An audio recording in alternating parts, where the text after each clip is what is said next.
Okay, and let me also do. All right.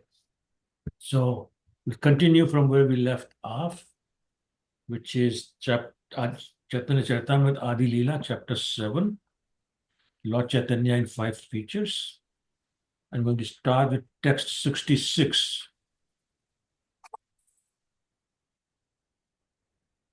Everybody agree?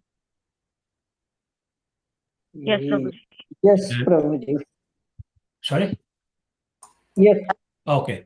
And just to remind ourselves where we are, so basically Lord Chaitanya is in Varanasi. He's been invited to a dinner where there will be many, many Mayavadi sannyasis. Lord Chaitanya accepts the invitation and goes and sits in a dirty place. And head of the Mayavadi sannyasis, Prakashanand Saraswati, he comes to pick up he comes to Lord Chaitanya, holds his hand and invites him to come sit with him. And so Lord Chaitanya agrees and sits down among themselves. So that's 65. Now starting from that point on, what happens after Lord Chaitanya sits down among these Mayavadi sannyasis? 66. Puchile to mara naam Shri Krishna Chaitanya Keshav Bharati Shish Tate Tumi Dhanya. Prakashana Saraswati then said, I understand that your name is Shri Krishna Chaitanya. You are a disciple of Shri Keshav Bharati, and therefore you are glorious. So, as we know, Keshav Bharati is a Mayavadi sannyasi. Shri Prakashana Saraswati is saying, because you took sannyas from Mayavadi sannyasi, you are glorious. Okay, 67. सांप्रदायिक सन्यासी तुम रहो ए ग्रामे कि कारणे आमा सबार न करो दर्शने. So now this complaint coming. You belong to our Shankar Sampradaya and live in our village, Varanasi. Why then do you not associate with us? Why is it that you avoid even seeing us?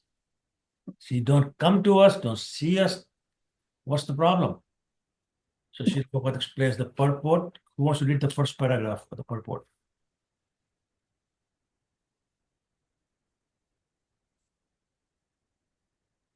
I can start, Prabhu. Okay, please go ahead. A Vaishnav sannyasi or a Vaishnav in the second stage of advancement in spiritual knowledge can understand 4 principles, namely the Supreme Personality of Godhead, the devotees, the innocent and the jealous, and he behaves differently with each. He tries to increase his love for Godhead, make friendship with devotees, and teach Krishna consciousness among the innocent. But he avoids the jealous who are envious of the Krishna consciousness movement. Lord Chaitanya Mahaprabhu himself exemplified such behavior, and this is why Prakashananda Saraswati inquired why he did not associate or even talk with them. Chaitanya Mahaprabhu confirmed by example that a preacher of the Krishna consciousness movement generally should not waste his time in talking with Mayavadi sannyasis. But when there are arguments on the basis of Shastras, a Vaishnava must come forward to talk and defeat them in philosophy. Yeah. Thank you so much. So if you recall, in either the last class or class before that, we talked about the 3 different types of devotees. We talked about Kanishta Adhikari, Madhyam Adhikari, and Uttam Adhikari. Here, they're talking about Madhyam Adhikari, but another quality of Madhyam Adhikari. They're saying that the Madhyam Adhikari recognizes the deity in the temple and recognizes devotees in the temple, but distinguishes between devotees and those who are non-devotees or jealous or envious of the devotees. So he does not waste any time with the envious people and spends the time with the devotees. That's Madhyam Adhikari. Uttam Adhikari, of course, does not distinguish at all. And Kanishta Adhikari only knows the deities, doesn't care about anybody else. That's the distinction. So here, Prabhupada is saying Lord Chaitanya was acting like a Madhyam Adhikari. Why is that? Because a preacher always comes down to the Madhyam Adhikari level. So he can interact with other people and then knows whom to spend the time with and whom to simply avoid. So in the purport, Srila Prabhupada saying, Lord Chaitanya knew it's a waste of time to argue with Mayavadis, because they twist things and they do arguments for the sake of arguments. It's total waste of time. So unless somebody wants to discuss philosophy, not interested. And that's why Lord Chaitanya did not bother seeing them or being with them or sitting with them or anything. Okay, next paragraph. Who wants to read that? I can read, Prabhuji. Please go ahead, Mati. Okay. According to Mayavadi sannyasis, only one who takes a sannyasa in the disciplic succession from Shankaracharya is a Vedic sannyasi. Sometimes it is a challenge that the sannyasis who are preaching in the Krishna conscious movement are not genuine because they do not belong to Brahmana family. For Mayavadis do not offer sannyasi to one who does not belong to the Brahmana family by birth. Unfortunately, however, they do not know that at present everyone is born a Shudra. Kalo Shudra Sambhavah. It is to be understood that there are no Brahmanas in this age because those who claim to be Brahmanas simply on the basis of birthright do not have the Brahminical qualification. However, even if one is born in a non-Brahmana family, if he has the Brahminical qualification, he should be accepted as a Brahmana, as confirmed by Srila Narad Muni and the great Saint Sridhar Swami. This is also stated in Srimad Bhagavatam. Both Narada and Sridhar Swami completely agree that one cannot be Brahmana by birthright, but must possess the qualities of Brahmana. Thus, in our Krishna conscious movement, we never offer the sannyasi order to a person whom we do not find to be qualified in terms of the prescribed Brahmanical principles.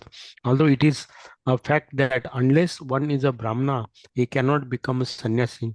It is not a valid principle that an unqualified man who is born in a Brahmana family is a Brahmana, whereas a Brahmanical qualified person born in a non-Brahmana family cannot be accepted.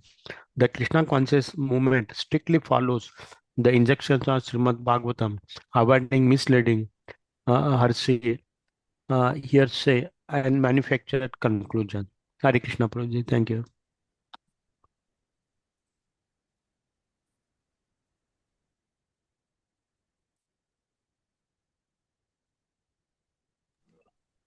Prabhu, you are mute.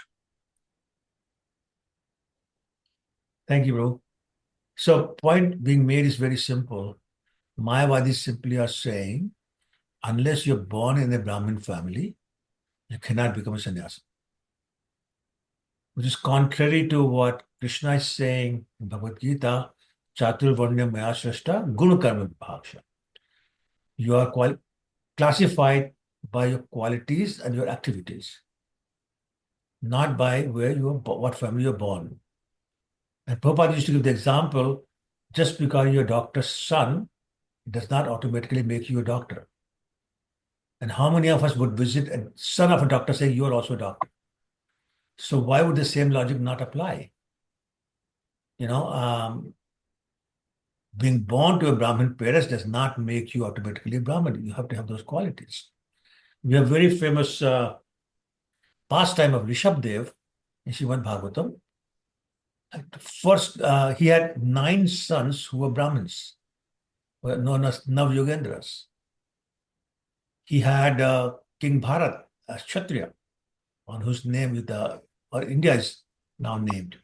There were other sons who were either Kshatriyas or Brahmins or even Vaishyas. So the point is, same parents can have children belong to different classes because of their qualities and their activities. Therefore, there is no such thing as son of a Brahman has to be Brahman.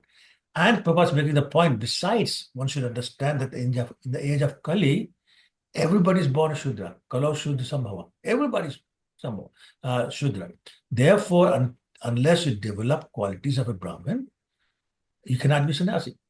And that's why Prabhupada is saying, I gave sannyas to many people who were born in a Mlecha family, but only after they developed Brahminical qualities. So he's agreeing, you have to be a Brahmin.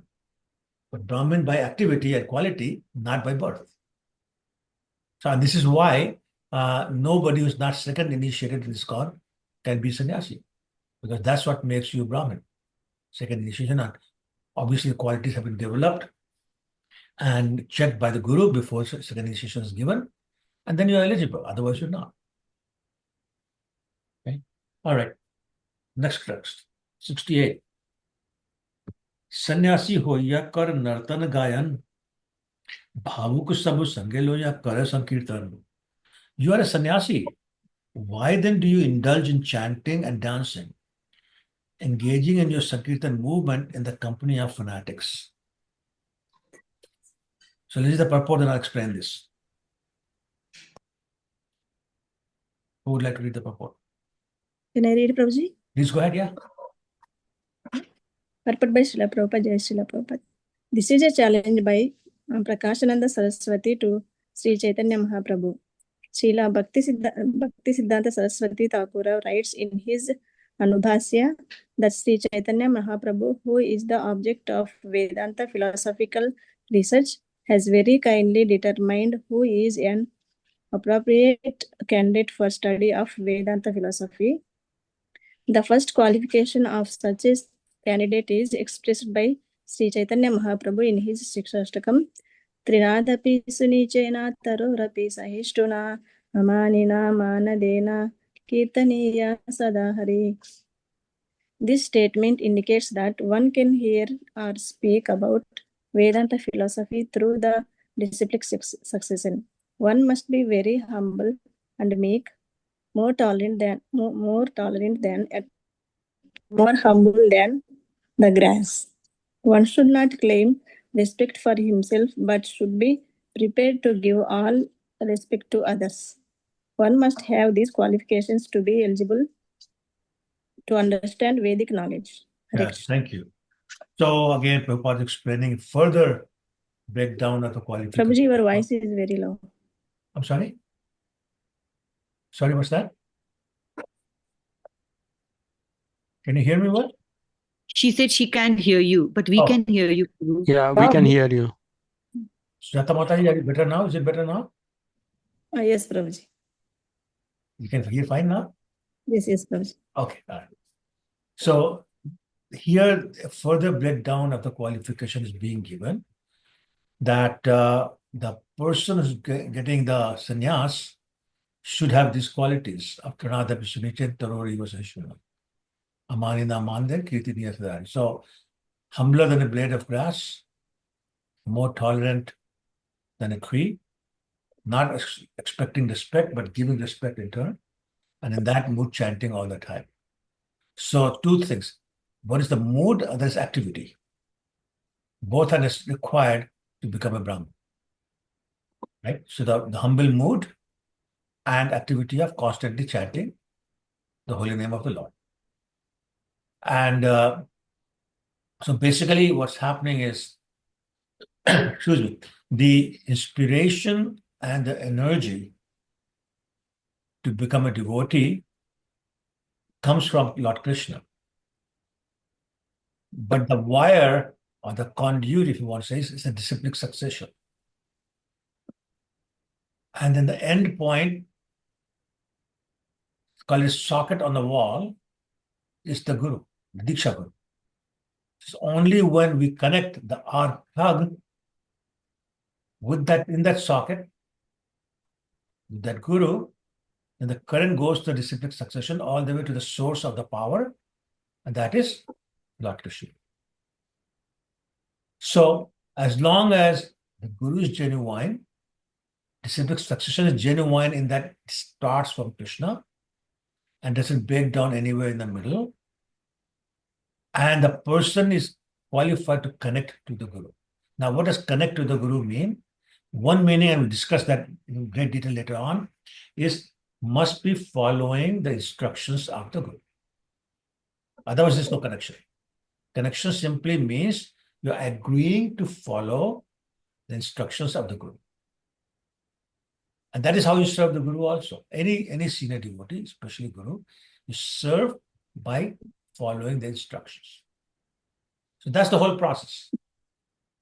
Nowhere does it say it has to be born Brahmin. It is qualified to connect, which means you're willing to develop those qualities, you're willing to surrender yourself, you're willing to accept the instructions of the Guru. And when the Guru sees that now you're doing that, then he says, okay, now you're ready for sannyas. Okay, is that clear? Yep. Okay, all right. So let's do 69. Vedanta Patana Dhyana Sannyasi Dharma Tahachari Karakyane Bhavukya Karma. Meditation and the study of Vedanta are the sole duties of sannyasi. Why do you abandon these to dance with the fanatics? So this is still Prakashananda Saraswati speaking. He's saying it's a small purport, let's read it. As explained in regard to verse 41, Mayavadi sannyasis do not approve of chanting and dancing. Prakashananda Saraswati, like Sarvabhauma Bhattacharya, misunderstood Chaitanya Mahaprabhu to be a misled young sannyasi. And therefore he asked him why he indulged in the association of fanatics instead of executing the duty of a sannyasi. So what's a fanatic here? Who's being referred to as fanatic? Any ideas? Chaitanya Mahaprabhu. No. Chaitanya Mahaprabhu is being No. asked why are you associating with fanatics? So who are the fanatics? Like with Sankirtan. like the fanatics will do what they want to do. No, but who are being referred to here as fanatics? What people are being called fanatic? The devotees who are dancing and Right, yeah, the devotees of Lord Sankirtan. Chaitanya. So all the devotees who are associating with Lord Chaitanya are being called fanatic. And why are they being called fanatic? Because the definition of fanatic is simply you're working or doing things out of sentiments without understanding the philosophy. So this is what it says, sentiments without philosophy is fanaticism. Okay. Okay, everybody with me? Sentiments without philosophy is fanaticism. And that is why in some other religions, people become very fanatic because there's no philosophy there, but there are sentiments.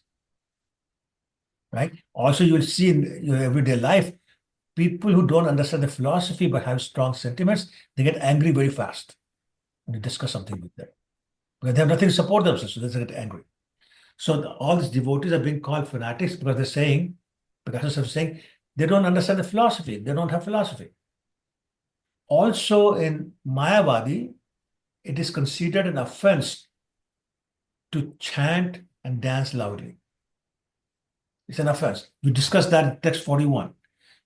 And I think there was a term they used called Toryatrika, which basically said 3 things they don't do. And one of them is chanting and dancing. Okay? So the point is, they're looking at everything from their perspective, and I'm about to hear Lord Chaitanya's perspective. So let's kind of continue. Text 70. Prabhava dekhiye toma sakshat narayan, hinachar kare kene ithe ki karan. It's a really interesting word, hinachar. I'll talk about that. It means lower class behavior. So, translation, you look as brilliant as if you were Narayan himself. Will you kindly explain the reason that you have adopted the behavior of lower class people? So chanting and dancing is the lower class people to Mayavadi sannyasis. Let's see the purport, we'll explain this. Any takers? Shall I read, Prabhu? Please go ahead, yeah. Due to renunciation, Vedanta study, meditation, and the strict regulative principles of their daily routine, Mayavadi sannyasis are certainly in a position to execute pious activities. Thus, Prakashananda Saraswati, on account of his pity, could understand that Chaitanya Mahaprabhu was not an ordinary person, but the supreme personality of Godhead. Sakat Narayana. He considered him to be Narayana himself. Mayavadi sannyasis addresses one another as Narayana because they think that they are all going to be Narayana or merge with Narayana in the next life. Prakashananda Saraswati appreciated that Chaitanya Mahaprabhu had already directly become Narayana and did not need to wait until his next life. One difference between the Vaishnava and Mayavadi philosophies is that Mayavadi philosophers think that after giving up their bodies, they are going to become Narayana by merging with this body, whereas Vaishnava philosophers understand that after the body dies, they are going to have transcendental spiritual body in which to associate with Narayana. Haribol. Thank you. So Thank you, again, Prabhu. the main point difference being told here is that Mayavadi say, once you leave your body, you become Narayan no matter who you are. Even a sinner becomes Narayan. And the Vaishnava said, no, never become Narayan, we never become God. Our constitutional position is to be an eternal servant. So whether we are in this body or leave this body, we get another body, we remain the servant. And if we achieve perfection, then and then only we get a spiritual body in which we can associate with Lord Narayan. And that's the huge difference. So, Prakashana Saraswati simply calling Lord Chaitanya Narayan because saying, all of us are Narayan. Except we have to wait to die. You don't have to wait to die because you're already Narayan.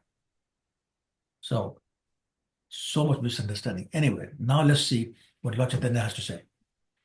प्रभु कहे सुन श्रीपाद इहार कारण गुरु मोरे मूर्ख देखी करेले शासन. This is Lord Chaitanya speaking now. Shri Chaitanya Mahaprabhu replied to Prakashana Saraswati, my dear sir, kindly hear the reason. So what's the reason why I'm doing what I'm doing? He says, my spiritual master considered me a fool and therefore chastised me. Like, right here, black and white. So let's see the purport, then we'll explain further. Who would I like can to- read. Please go ahead. Yeah. When Prakashanand Saraswati inquired from Lord Chaitanya Mahaprabhu why he neither studied Vedanta nor performed meditation, Lord Chaitanya presented himself as a number one fool in order to indicate that the present age, Kali Yuga, is an age of fools and rascals in which it is not possible to obtain perfection simply by reading Vedanta philosophy and meditating. The Shastras strongly recommend Hare Nama, Hare Nama, Hare Nama eva kevalam, Kalau nasti eva nasti eva nasti eva gatir anyatha. In this age of quarrel and hypocrisy, the only means of deliverance is the chanting of the holy names of the Lord.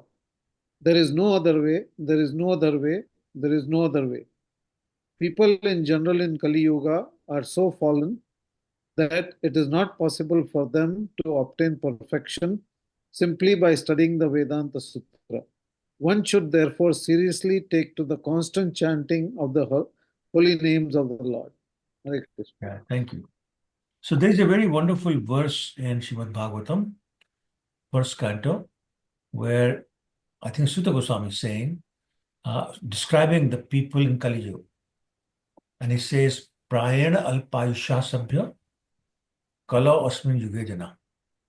Mand sumand matyo mand bhagyo hi upadrita. He's saying that in the age of Kali, people have short life, but they're lazy and they are not very intelligent. They're fools. So Srimad Bhagavatam describes very bluntly the characteristic of the people in Kali Yuga. And that's the point being made here. And Lord Chaitanya is saying, look, because I'm a person from Kali Yuga, I'm also a fool. And my spiritual master told me that I'm a fool. And he also told me that therefore in the age of Kali, as it is said here, Hare Nam, Hare Nam, Hare Nam eva kevalam. Kalau nastyeva, nastyeva, nastyeva gatirata. Kalau means in the age of Kali. Na asti means there is not. Ev means certainly. Certainly there is nothing in this age of Kali. There's nothing in this age of Kali. There's nothing in this age of Kali 3 times for emphasis. Other than Hare Nam, Hare Nam, Hare Nam. Okay. Except for other than chanting the holy name of the Lord. There's nothing else. Gatir Anitha. There's nothing else. Nothing else there. So, he's a special master whose name is Ishwar Puri. It's telling Lord Chaitanya, you are a fool. And Lord Chaitanya is saying, I'm accepting that position. That yes, my teacher is right. I'm a fool. So, well, then what to do? Follow what he tells me to do. So, this next text, Lord Chaitanya is going to tell me, or tell Prakashananda Saraswati, what did his teacher say to do? You are a fool, so therefore, as a fool, what should you do? Let's talk about that. 72. मूर्ख तुमी तुम्हार नाहिक वेदांत अधिकार कृष्ण मंत्र जप सदा यही मंत्र सार. You are a fool, he said. You are not qualified to study Vedanta philosophy. And therefore, you must always chant the holy name of Krishna. This is the essence of all mantras or Vedic hymns. Okay, so let's do the purport, one paragraph at a time, and then we'll discuss this. It's a very wonderful verse, a very important verse to discuss. Go ahead. Can I read? Go Can ahead. I read Prabhuji? Go ahead, yeah. Okay. Shri Bhakti Siddhanta Saraswati Goswami Maharaj comments in this connection. One can become perfectly successful in the mission of his life if he acts exactly according to the words he hears from the mouth of his spiritual master. This acceptance of the words of the spiritual master is called Shrut Vakya, Shrat Vakya, which indicates that the disciple must carry out the spiritual master's instruction without deviation. Srila Vishwanath Chakravarti Thakur remarks in this connection that a disciple must accept the words of the spiritual master as his life and soul. Sri Chaitanya Mahaprabhu here confirms that by saying that since his spiritual master ordered him only to chant the holy name of Krishna, he always chanted the Hare Krishna Maha Mantra according to this direction. Krishna mantra jap sada e mantra sara. Yeah. Krishna. Thank Okay. you. Hare Krishna. Okay, so here Prabhupada is quoting Bhakti Saraswati Maharaj, making a very simple point that a person can become perfect devotee, a pure devotee, as long as he's acting according to the instructions of the spiritual master. So in Bhagavad Gita also, chapter 18, text 73, Arjuna indicated his willingness to follow the instructions of his guru, Lord Krishna. Anybody remembers that verse? Itite jnana makyatam duhyad gitaramaya. I'm sorry. No, not that one. Nashto maha smriti labdha. Tatpasara maya chita. Sito asmagat sandhya karishye vachanam tavo. Saying, my doubts are gone. I'm established now in my position, constitutional position of eternal servant, and I will follow all your instructions. Simple as that. That's all that's required. You will follow the instructions. That's one point. Then there's another point being made here in the purport from Guru Ashtakam Vishwanath Chakravarti. Guru Mukha Padmavakya Chittete Kariya. Right? What does it mean? It means we will take in our heart whatever words are spoken by our Guru. Which means we give a life and soul to the execution of the instructions of our Guru Maharaj. And that is the perfection of devotional service also. Okay, so taking the instructions to our heart, we'll execute all the instructions of our Guru Maharaj in order to achieve perfection. We talk later on that when we do that, when we accept and execute the instructions of our Guru, that is when we develop the taste for chanting and hearing the name of the Lord. So we'll discuss this later on in more detail, but just remember, simple. People ask the question, how do I develop taste? I have no taste for chanting. I have no taste for the holy name. Well, the answer is very simple. Execute instructions of your Guru Maharaj to the fullest. Take it to your heart, consider his instructions of your life and soul, execute the instructions of Guru Maharaj, you will develop taste for holy name. Simple solution. So those are points being made in this paragraph, that a disciple must accept the words of the spiritual master as his life and soul. And so Chaitanya Mahaprabhu is saying, therefore, I'm simply doing what my Guru Maharaj told me to do. So what did he tell you to do? Krishna mantra japa sada, kirtaniya sada hari. Kirtaniya, which kirtaniya? Hare Krishna Mahamantra. Okay? Let's read the next paragraph. Can I read it, Prabhuji? Please, Prabhuji, go ahead. Okay. Krishna is the origin of everything. Therefore, when a person is fully Krishna conscious, it is to be understood that his relationship with Krishna has been fully confirmed. Lacking Krishna consciousness, one is only partially related with Krishna and is therefore not in the constitutional position.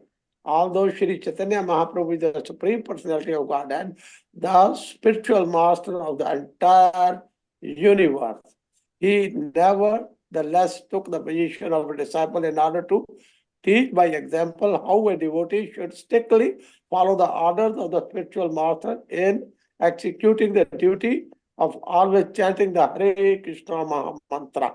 One who is very much attracted to the study of Vedanta philosophy must take lessons from Sri Chaitanya Mahaprabhu. In this age, no one is actually competent to study Vedanta, and therefore it is better that one chant the holy name of the Lord, which is the essence of all Vedic knowledge, as Krishna himself confirmed in the Bhagavad Gita 15:50. Vedanta cha sarver aham ev vedao Vedanta krit ved vit cha aham. Can I read further, Prabhuji? Yeah, the next two lines, yeah. By all the Vedas, I am to be known. Indeed, I am the compiler of Vedanta and I am the knower of the Vedas. Hare Thank Krishna. you. Thank you. So, a very wonderful definition of who is Krishna conscious being given here. And saying when a person is person's relationship with Krishna is confirmed fully, then he's fully Krishna conscious. Or you can say when he's fully Krishna conscious, the relationship with Krishna is fully confirmed. If it's not fully conscious, Krishna conscious, or the relationship is not fully confirmed, then it doesn't work. And the second point being made here is that a devotee should strictly follow the order. Not my own interpretation, not a shortcut, not that I'll do it later. It is said that a spiritual master's instruction should never be denied. It can be delayed sometimes. So, for example, Srila Prabhupada's spiritual master, Bhaktisiddhanta Saraswati Maharaj, said to Prabhupada, go to West, preach in English. What year was that? Anybody remembers? In what year did Srila Prabhupada meet his guru? And we got that instruction, go to West, preach in English. 1922. What year did he come to USA? 65. Right, so 43 years later. Right? He executed the instruction 43 years later, but for 43 years, he was not avoiding it. He was preparing. So he can follow the instruction perfectly. So, and that's the point. You take it seriously, you do whatever preparation you need to do, and you execute it. Not in the hope that, oh, Prabhupada or the spiritual master will leave the body, then I don't have to do it. No. You take it to your heart and you will do it. And that's the way to confirm your relationship with Krishna also. So Lord Chaitanya was saying that, therefore, I'm only doing what my Guru has told me. And then he's saying that some people become attached to Vedanta, but they don't understand the purpose of the Vedanta. Krishna is saying, I'm Vedanta. I should know because I'm the one who created the Vedas. Ved Kritevaham. I'm the one who created it. I'm the Vedanta. So the purpose, Vedas Sarva Hame Vedyo, the purpose of the Vedas is to know me. If you're studying the Vedas not knowing me, what's the use? Studying the Vedas saying I have no form, what's the use? It's all nonsense, bogus. So slowly, Lord Chaitanya is trying to bring Prakashananda Saraswati to a point where he'll understand the real thing as opposed to what he's thinking it is. Let's keep going, because really, really wonderful few verses. Okay, next paragraph. Can I read, Prabhu? Please go ahead, Palini Mataji. Yeah. Only fools give up the service of the spiritual master and think themselves advanced in spiritual knowledge. In order to check such fools, Chaitanya Mahaprabhu himself presented the perfect example of how to be a disciple. A spiritual master knows very well how to engage each disciple in a particular way, duty. But if a disciple, thinking himself more advanced than his spiritual master, gives up his orders and acts independently, he checks his own spiritual progress. Every disciple must consider himself completely unaware of the science of Krishna and must always be ready to carry out the orders of the spiritual master to become competent in Krishna consciousness. A disciple should always remain a fool before his spiritual master. Therefore, sometimes pseudo spiritualists accept a spiritual master who is not even fit to become a disciple because they want to keep him under their control. This is useless for spiritual realization. Thank you. Hare. Yeah, so I mean, there's no bigger fool than one who thinks that he can give up his spiritual master, reject his spiritual master, give up the service of the spiritual master, not follow the instructions, and still proceed advance on path of devotional service. That is not going to happen. The connection gets broken very quickly when the instructions are not followed. A spiritual master knows how to engage the disciple. They understand the proclivity, the inclination, the nature of the disciple, and engage them in a service that will be suitable for that nature, for that proclivity, for that preference and liking and all those kind of things. So a spiritual master already knows all that. And all we have to do is follow the instructions, because the spiritual master knows better.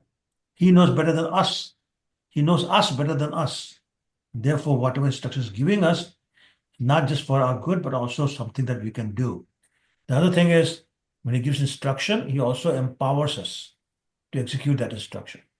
Therefore, there should be no unwillingness to execute that instruction, whichever has been given by the spiritual master. The second thing is, we should not try to second guess our spiritual master. We're not smarter than him. We're not more knowledgeable than him. We're not more intelligent than him. And therefore, we have to be respectful to whatever instructions are coming our way, as if a father has taken a little child, held him by the hand, and told him how to write A, B, C, D. And that's how we have to act with our spiritual master. Okay, next paragraph. I can read, Prabhuji. Please go ahead, Paul. One who imperfectly knows Krishna consciousness cannot know Vedanta philosophy. A showy display of Vedanta study without Krishna consciousness is a feature of the external energy, Maya, and as long as one is attracted by the inebrities of this ever-changing material energy, he deviates from the devotion to the Supreme Personality of Godhead. An actual follower of Vedanta philosophy is a devotee of Lord Vishnu, who is the greatest of the great and the maintainer of the entire universe. Unless one surpasses the field of activities in service to the limited, one cannot reach the unlimited. Knowledge of the unlimited is actual Brahmagyan, or knowledge of the Supreme. Those who are addicted to the fruit of activities and speculative knowledge cannot understand the value of the holy name of Lord Krishna, which is always completely pure, eternally liberated, and full of spiritual bliss. One who has taken shelter of the holy name of the Lord, which is identical with the Lord, does not have to study Vedanta philosophy, for he has already completed all such study. Right. So there was a dialogue between Lord Brahma and Narad Muni. And this is from Kali Santaran Upanishad. And Narad Muni was asking, what will happen to the people of Kali Yuga? They are so fallen, they're so ill-equipped to deal with the problems. They're so ill-equipped to go after perfection of devotional service. Who will help them? What will help them? Please tell me. So that's where Lord Brahma gives the Hare Nam Mahamantra, Hare Krishna Mahamantra. Hare Krishna, Krishna Krishna, Hare Hare. Hare Ram, Ram Ram, Hare Hare. And then he says that Iti Shodashakam Nam Nam, Kali Kalmash Nashanam. These 16 words destroy all the kalmash, means the bad effect, the contamination of Kali. And he says, this is all you need. This is the conclusion I've reached after searching through all sorts of Vedic scriptures. This is Brahma speaking. That this is my conclusion after studying all the Vedas, all the Vedic scriptures, that this is it. And then, as we know, Charitamrita, we will read 70th chapter, that, what is it called? Kali Kale Naam Rupe Krishna Avatar. Kali Kale Naam Rupe Krishna Avatar, Naam Hote Hoya Sarv Jagat Nistar. Meaning that in the age of Kali, the Lord himself has appeared as his own name. And by taking that name, the entire world will be delivered. Simply by taking that name, chanting that name. And then Prabhupada in the purport is quoting another verse from Padma Puran. He says, Shri Krishna Chaitanya, how does it go? Naam Chintamani, Shri Krishna Chaitanya Ras Vigraha, Puno Shuddho Nityo Mukto, Abhinnatvan Naam Naminam. He's saying that the holy name of the Lord is like Chintamani, the touchstone. Whatever we touch with it turns into gold, it turns into purity. And just like the Lord himself is complete, Purno, Nityo, eternal, Shuddho, pure and purifying, and Mukto, liberated. And there's no difference between the holy name of the Lord and the Lord himself. If anything, the holy name of the Lord is more merciful than the Lord himself. One example being the Lord comes and disappears, but the name remains. Right? And so many other ways where it's so much easier. You can't take the deity of the Lord to washroom, but you can chant the name of the Lord in the washroom or in the bus or whatever. My point is much more merciful than the Lord himself.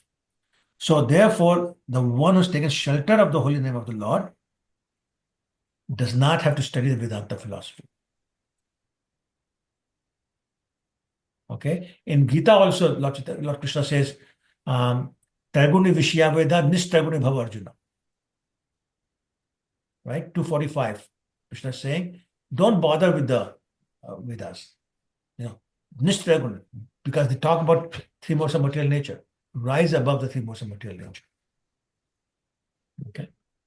All right. So let's do the next paragraph.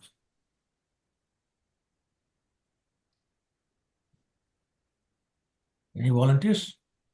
Should I continue? I can read, Prabhuji. Okay, go ahead. So,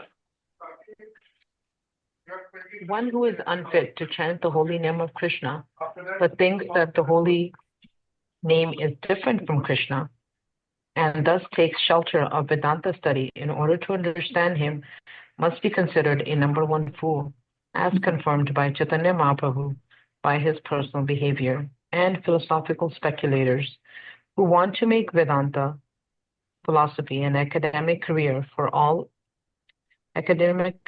are also considered to be within the material energy. A person who always chants the holy name of the Lord, however, is already beyond the ocean of nations, and thus even a person born in a low family who engages in chanting the holy name of the Lord is considered to be beyond the study of Vedanta philosophy. In this connection, Srimad Bhagavatam 3:33-7 states, Aho beta shvapacho ato gariyan jaj jivagre vartate nama tubhyam te pustapaste juhavo sasnur arya brahmanuchur nama karanati yete. If a person born in family of dog eaters takes to the chanting of the holy name of Krishna, it is to be understood that in his previous life he must have executed all kinds of austerities and penances and performed all the Vedic yagyas. Another quotation states, Rig Vedo atha yajurveda samaveda api atharvanaha adityastena yenoktam harir iti akshara divyam. A person who chants the two syllables Hari has already studied the four Vedas, Sam, Rig, Yajur, and Atharva. Thank you. So it doesn't matter who you are. If you're chanting the holy name of the Lord, you'll achieve the perfection. And we know one very famous person in Lord Chaitanya's Lila was born in low family, but was known as Namacharya. Right? Who was that? Haridas Thakur. Haridas Thakur, right? Low born, low family, but Namacharya, given the name Namacharya by the Lord himself. And this is a wonderful verse from third canto, Kapil Dev's teaching, chapter 33. And basically, you have four varnas, Brahman, Kshatriya, Vaishya, and Shudra. Below that is Chandal. And below that is dog eater. So dog eater is about as low as you can get.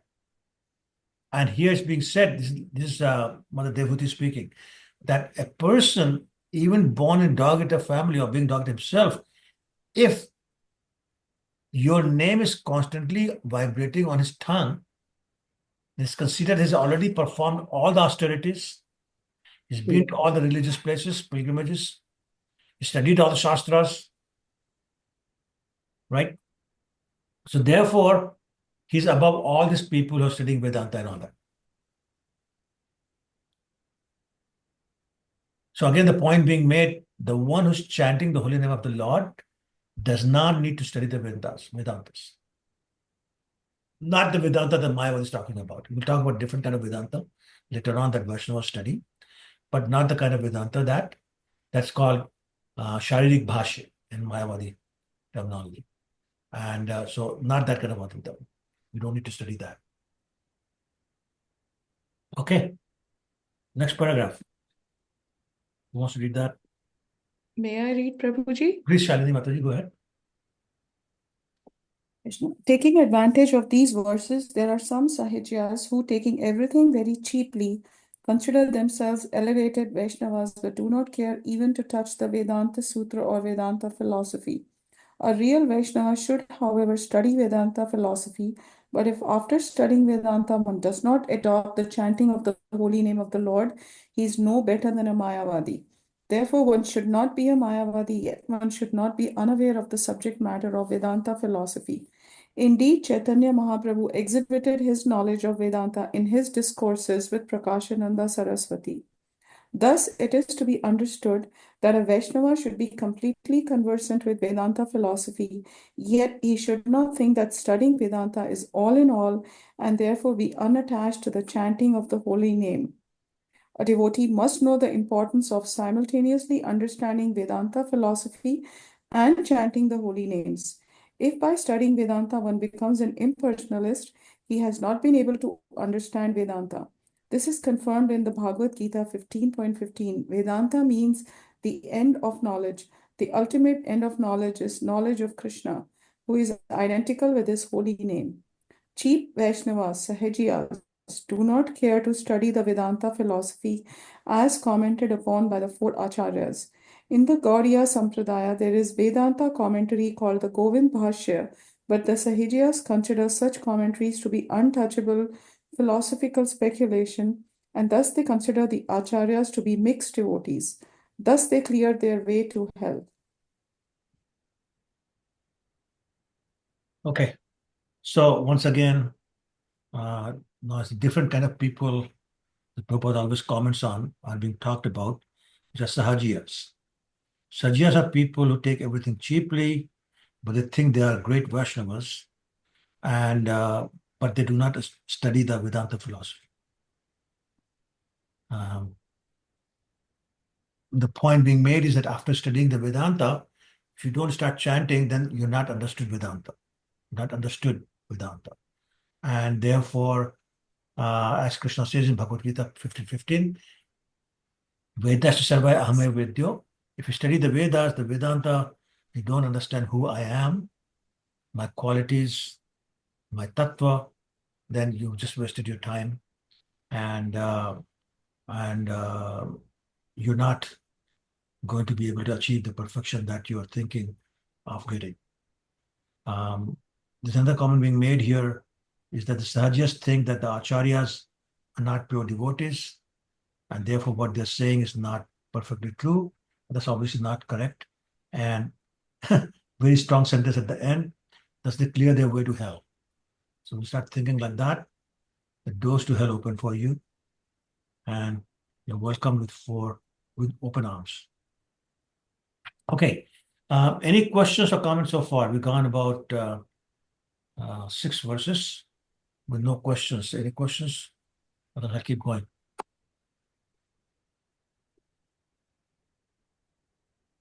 Okay, no problem. 73. Krishna mantra hoite sabe, Krishna mantra hoite hobe sansar mochan, Krishna naam hoite pabe Krishnere charan. Simply by chanting the holy name of Krishna, one can obtain freedom from material existence. Indeed, simply by chanting the Hare Krishna mantra, one will be able to see the lotus feet of the Lord. Okay, let's read the purport. Who wants to go? Shall I read, Prabhu? Please go ahead. Hare Krishna. In his Anubhashya, Sri Bhaktisiddhanta Saraswati Goswami says that the actual effect that will be visible as soon as one achieves transcendental knowledge is that he will immediately become free from the clutches of Maya and fully engage in the service of the Lord. Unless one serves the Supreme Personality of Godhead Mukunda, one cannot become free from fruitive activities under the external energy. However, when one chants the holy name of the Lord offenselessly, one can realize a transcendental position that is completely aloof from the material conception of life. Rendering service to the Lord, a devotee relates to the Supreme Personality of Godhead in one of 5 relationships, namely Shanta, Dasya, Sakya, Vatsalya, or Madhurya, and thus he relishes transcendental bliss in that relationship. Such a relationship certainly transcends the body and mind. When one realizes that the holy name of the Lord is identical with the Supreme Person, he becomes completely eligible to chant the holy name of the Lord. Such an ecstatic chanter and dancer must be considered to have a direct relationship with the Lord. Yeah. So some very important points being made here. One is bhakti or devotional service is all about establishing a direct relationship with the Lord. So I don't know if anybody remembers verse number 2 from chapter 9. Raj Vidya Rajguhyam Pavitram Idam Uttamam. Tat Pratyaksha Avagamam Dharmam. Susukham Kartum Avyam. Pratyaksha, direct perception. Direct perception. So that's the first thing, or first result you can say, of pure chanting. So earlier in the earlier verse, we talked about having a full relationship, fully established relationship with Krishna. So direct perception, full relationship, you have that in a particular mellow, because relationship means a mellow, right? What are the 4 mellows? Anybody knows?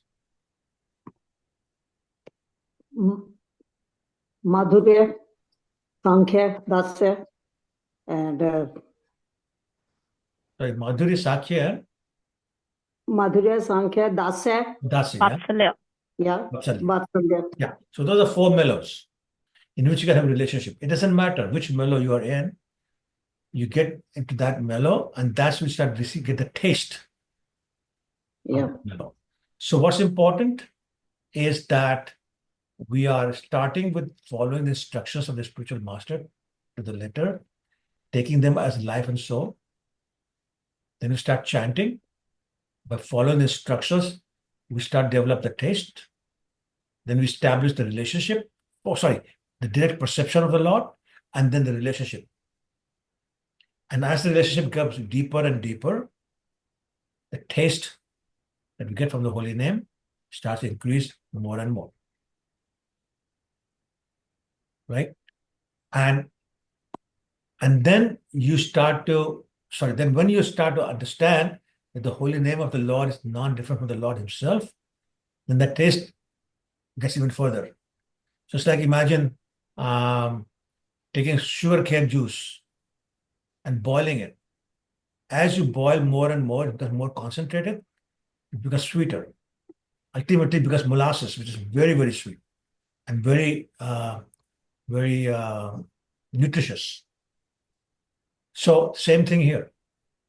As you chant unoffensively, as you strengthen that relationship, as you get better and better direct perception of the Lord, as you follow the instructions of the spiritual master more and more sincerely, not all in the same sequence that I'm saying it, but in some sequence, then you start to develop that taste. And it's only then that when you start developing or testing the taste, is you understand that the name of the Lord is non-different from the Lord. And that's when the Lila, the form of the Lord starts to appear in front of you. Then the dham appears, the pastimes appear, and then finally you start participating in those pastimes. So it all happens in that order, but all starts with following the orders of the spiritual master. And the one particular order that's being discussed here in all these verses is the spiritual master said, chant the holy name.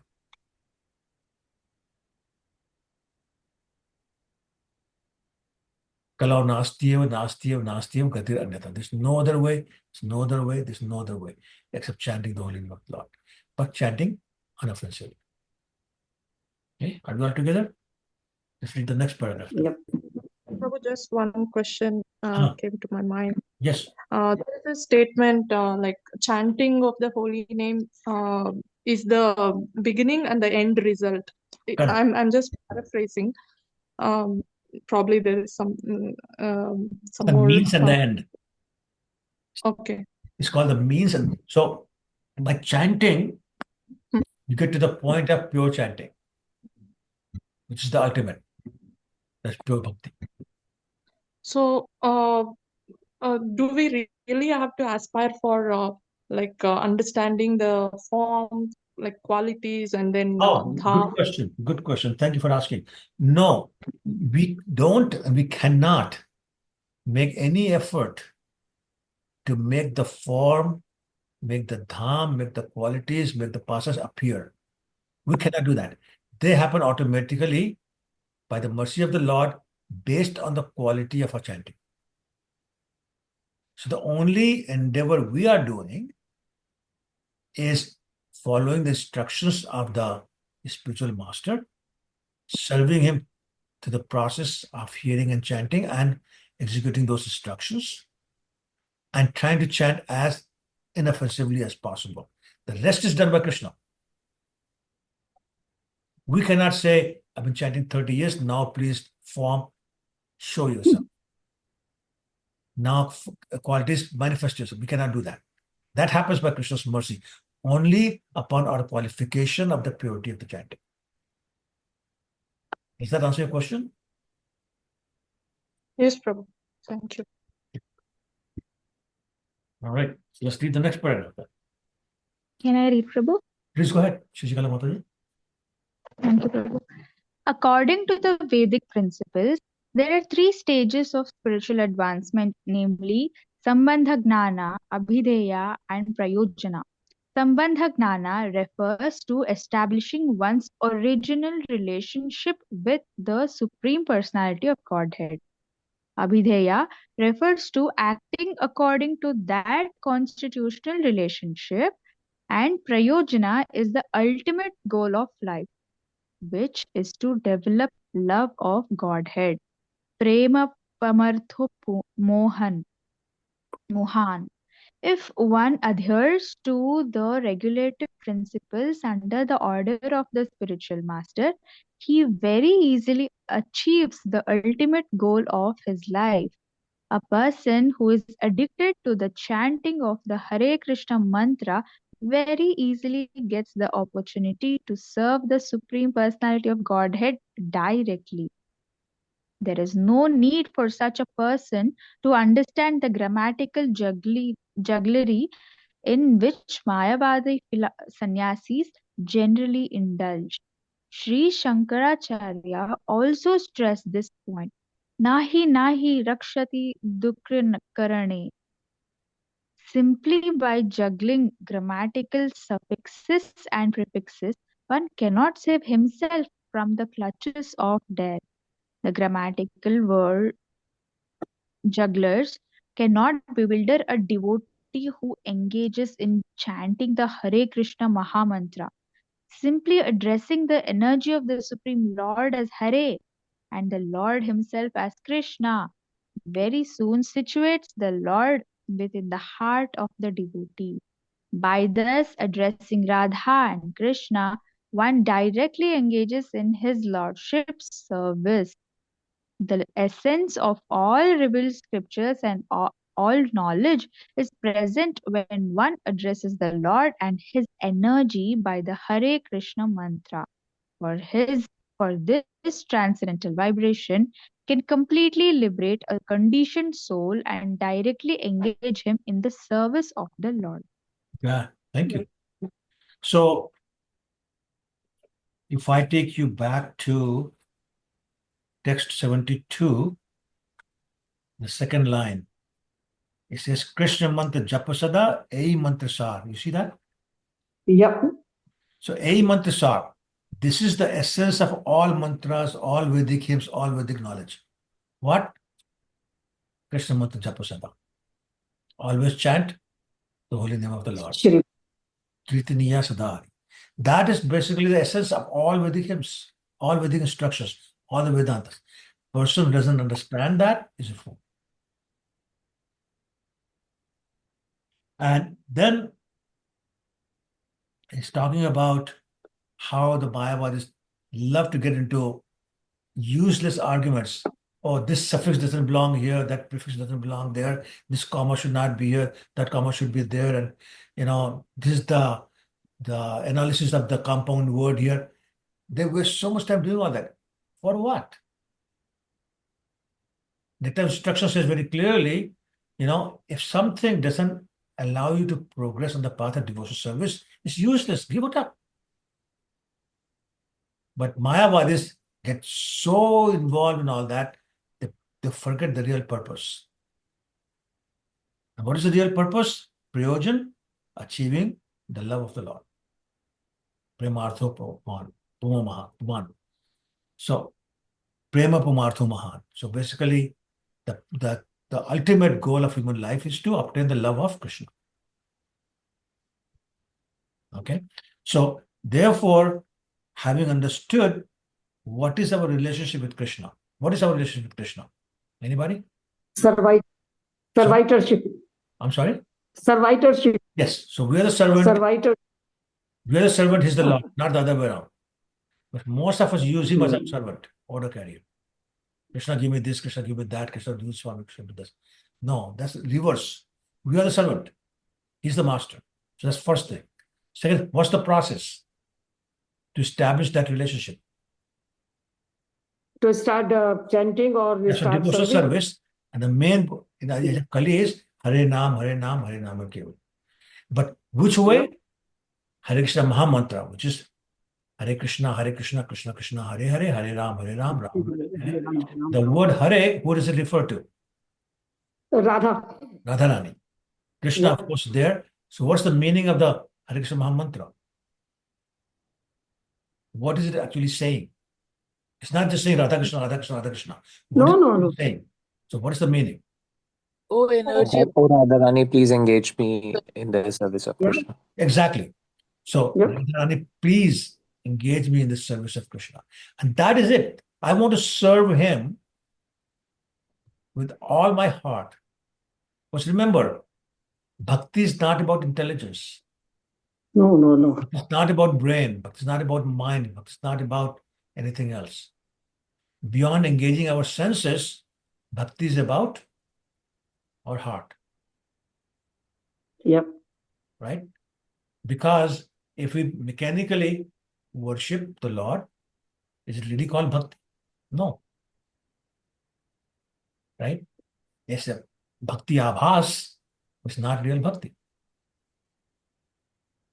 So therefore the heart has to, so the heart means love. Heart has no brain. Anybody has a heart with brains? Heart only knows how to love. Heart only feels, only emotions. Right? Therefore, to get that love of Krishna, we have to have the heart involved. Therefore, we have to serve him from the heart. Emotions, feelings. Mechanical chanting doesn't help. If only the lips are moving, the name is coming out, that is no good. The name is coming out from the heart, then it's good. That's what the point being made here, that Sambandh Gyan, Abhideya Gyan, Prayojan Gyan. Very important. So we know the process and we know what the ultimate goal is. And that is why the spiritual master said, chant this mantra, that's the process. Right? And you're asking for service because your Sambandh is your servant. With whom? Krishna is the Supreme Master. But why are you doing that? So I can get the love of Krishna in my heart. So I'm not engaging in the service of Krishna to make money. I'm not engaging in the service of Krishna to get a better position or children or grandchildren or whatever. I'm engaging in the service of Krishna to develop love for him. Love. And that is what Gachatana is trying to tell Vaishnava Saraswati. Stop your dry speculation. And he'll talk to you more about that later on. Anyway, next paragraph. Getting late. Next paragraph. Prabhuji, I have one question before you move ahead. Sure, please go ahead. I recently got to know that if you chant properly, of course, you attain the love of Krishna. But if you don't chant properly, then you get mukti, not Krishna prem. So I was wondering what kind of mukti is there? Is it? So, first of all, when you say properly, what do you mean by properly? Properly means focus, like you engage in chanting with your heart, mind, soul, body, like your senses are totally engaged in chanting, which actually it's tough to do. So I was just wondering if you're not chanting properly and if it's giving you mukti, then not the Krishna So I don't know prem. where you read that, for example, because Lord Chaitanya talks about Cheto Darpan Marjanam. There's a purification process that happens when you chant. Even when you're chanting impurely, improperly, there's a benefit. That's the purification of the heart. Now, I think what you may have read in the context of that there are demons who are chanting Krishna's name all the time, thinking about Krishna all the time. They're seeing Krishna all the time. The example of Kansa, for example. Right? Day and night, you're seeing Krishna, taking Krishna's name. He got mukti. He got mukti after Krishna killed him, not from the strength of taking Krishna's name.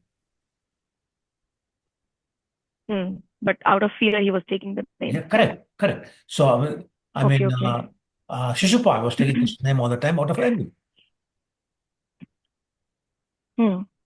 Right? He got mukti. So if that's what you mean, yes. But if you are simply doing impure chanting, then you don't get mukti. You get purification of the heart, and one day you'll be doing pure chanting, and you will get love of Krishna. So maybe I understood it wrong. Yeah, now I understand since you explained to me. Okay, sure. Yeah, thank you, Prabhuji. You're welcome. Okay, next paragraph, please.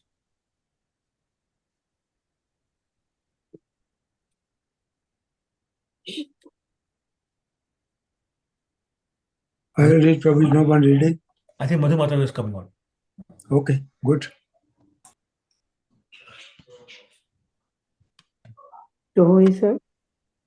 So this is from Sri Chaitanya Mahaprabhu.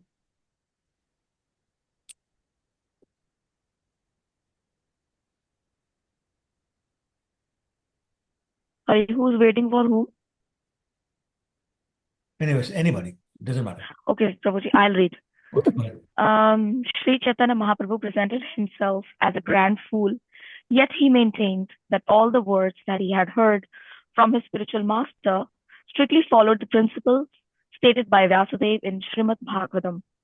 Anartho pashamam sakshat bhakti yogam adhokshaje loksha ya janato vidvamsh chakre satvata samhitam. The material miseries of a living entity, which are superfluous to him, can be directly mitigated by the linking process of devotional service. But the mass of people do not know this, and therefore the learned Vyasadeva compiled this Vedic literature, which is in relation to the supreme truth. One can overcome all misconceptions and entanglement in the material world by practicing Bhakti Yoga. And therefore Vyasadeva, acting on the instruction of Sri Narad, has very kindly introduced Srimad Bhagavatam to relieve the conditioned souls from the clutches of Maya. Lord Chaitanya's spiritual master instructed him, therefore, that one must read Srimad Bhagavatam very regularly and with scrutiny to gradually become attached to the chanting of the Hare Krishna Mahamantra. The holy name and the Lord are... Let's stop here. Okay, Prabhuji. So Srimad Bhagavatam is also considered Vedanta. By the Vaishnavas, Vedanta is Srimad Bhagavatam. So Vaishnavas also study Vedanta, but Srimad Bhagavatam. And the point being made here is simply by reading Srimad Bhagavatam, you become attached to the Supreme Personality of Godhead, Lord Krishna. And all the misconceptions, all the attachments to the material world, entanglement in the material world, is all gone by simply practicing Bhakti Yoga. Why? Because Maya Devi allows you to become liberated from her clutches. Okay, but it's direct instruction of the spiritual master of Lord Chaitanya that you must do Srimad Bhagavatam regularly, but not just read with scrutiny, which will study it, and then only will become gradually attached to the mantra, to the chanting of the mantra. So people say, well, all I have to do is chant Krishna's name once purely, and I'll achieve the love of Krishna, and I'll go back to Godhead. Well, yes, that's true, but the quality of that once has to be developed. It's like saying, with one bank note, I can buy the whole property. Well, yeah, but the bank note must say $2 million. It can't say $20. And that's the point. So to get to that point where chanting Krishna's name once will liberate you, you have to go through the whole process of sadhana bhakti, which is Vaidhi bhakti, Raganuga bhakti, Bhav bhakti, and then Prem bhakti. It's when the tears appear automatically, when the body trembles automatically, when the hair stand up automatically, then you're getting there. When the whole world seems like a void without a Krishna, then you're getting there. Not just like that. Okay? So it's a gradual process, but we must go through. Okay? Who wants to read the next paragraph? I'll read, Prabhuji. Please go ahead. The holy name and the Lord are identical. One who is completely free from the clutches of Maya can understand this fact. This knowledge, which is achieved by the mercy of spiritual master, places one on the supreme transcendental platform. Sri Chaitanya Mahaprabhu presented himself as a fool because prior to accepting the shelter of a spiritual master, he could not understand that simply by chanting one can be relieved from all the material conditions. But as soon as he became a faithful servant of his spiritual master and follows his instructions, he very easily saw the path of liberation. Shri Chaitanya Mahaprabhu chanting of the Hare Krishna Mahamantra must be understood to be devoid of all offenses. The 10 offenses against the holy name are as follows: to blaspheme a for devotee of the Lord, 2. To consider the Lord and demigods to be on the same level, or to think that there are many gods. Number 3, to neglect the orders of spiritual master. Number 4, to minimize the authority of scriptures, Vedas. Number 5, to interrupt the holy name of God. Number 6, to commit sins on the strength of chanting. Number 7, to instruct the glories of the Lord's name to the unfaithful. Number 8, to compare the chanting of holy name with material pity. Number 9, to be inattentive while chanting the holy name. And number 10, to be attached to material things in spite of chanting the holy name. Right. Thank you. So once again, only by the mercy of the Guru, we can come to the understanding that the holy name of the Lord and the Lord are identical. And Chaitanya Mahaprabhu proved that he considered himself a fool before accepting the spiritual master and continued to consider himself a fool in front of the spiritual master. And as we were talking earlier, when we talk about Hare Krishna mantra, we talk about chanting it without offenses. And the 10 offenses are given here. You have to be very, very careful about this 10 offenses because they're very serious. And with all the hard work we do, they keep us from getting the ultimate goal, which is the love of God. So Lord Chaitanya says that one with offenses can chant for millions of lifetimes, but still not attain love of God. So this to be taken seriously. The offenses are very serious. They're not easy to ignore. They're not easy to not commit. Especially a couple of them are very difficult, like not talking about other Vaishnavas, not being inattentive or chanting. Those two get almost 99.99% of the chanters. So we have to work very hard, but all will happen if we can Guru Mukha Padmavakya Chittete Kariyayakya. We take the instructions of the spiritual master as our life and soul, execute them to the best of our ability, maintain the sincerity, and by Guru's mercy, the quality of chanting will improve. And then we have some hope of getting to that point of pure chanting. So we'll stop here. Any questions or comments?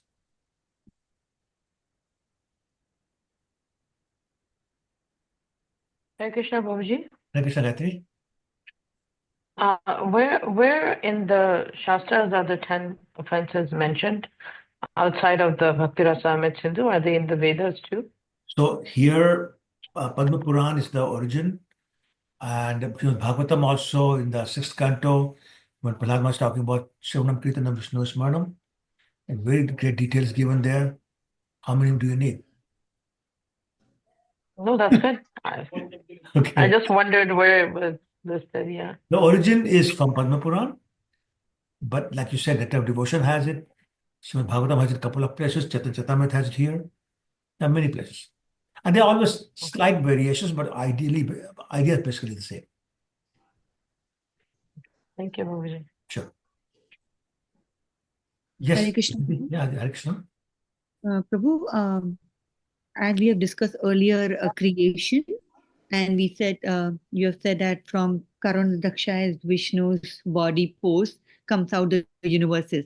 Does it happen once or it's happening continuously? No, how can it be continuous? So it's once in every universe per creation.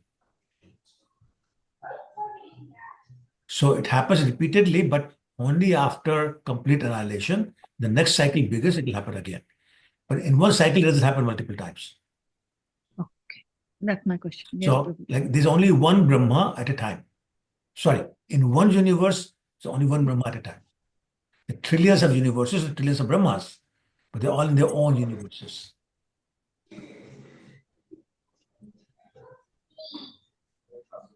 Thank you, Prabhu. Sure. Anybody else? Okay. Vancha kalpatarubhyascha kripasinubhyascha Patitanam pavanebhyo Vaishnaveshabhyo. Srila Prabhupada ki jai. Prabhuji, thank you very much for nice class. Thank you, Prabhu. Thank you. Thank you, Prabhuji. Hare Krishna. Hare Thank you, Krishna. Thank you, Good Babaji. start Hare of Krishna. Thank you good so start much. of Thank new you, year. Prabhu. Thank you, Prabhu. Thank you. Hare Krishna. Hare Krishna. And happy New Year once again. Thank you, Prabhuji. Thank you very much. Hare Krishna. Hare Krishna. Sorry, somebody was saying something? Oh, Mahi's there. I see Mahi there. Hare I Krishna, missed a Mahi. class today. Oh, you had a class today? Yes. I Very nice. missed the classes. Oh, wonderful. Wonderful. The Mahi is 7 years old. She's into Charitamrita already. She's doing Bhagavad Gita classes. She's doing so much other studying and chanting. 7 years old. What a wonderful kid. Very bol. I'm still a 9-year-old. Oh, you're 9 years now. You grow fast. So 9. Okay. She's big. She's big now. Yeah, that's right. That's right. Okay. Thank you. Okay, thank you. Thank you, beta. Thank you. Hare Krishna. Hare Krishna. Hare Krishna. Thank you, Prabhuji. Thank you, everyone. Hare Thank you. Krishna. Hare Krishna, everyone.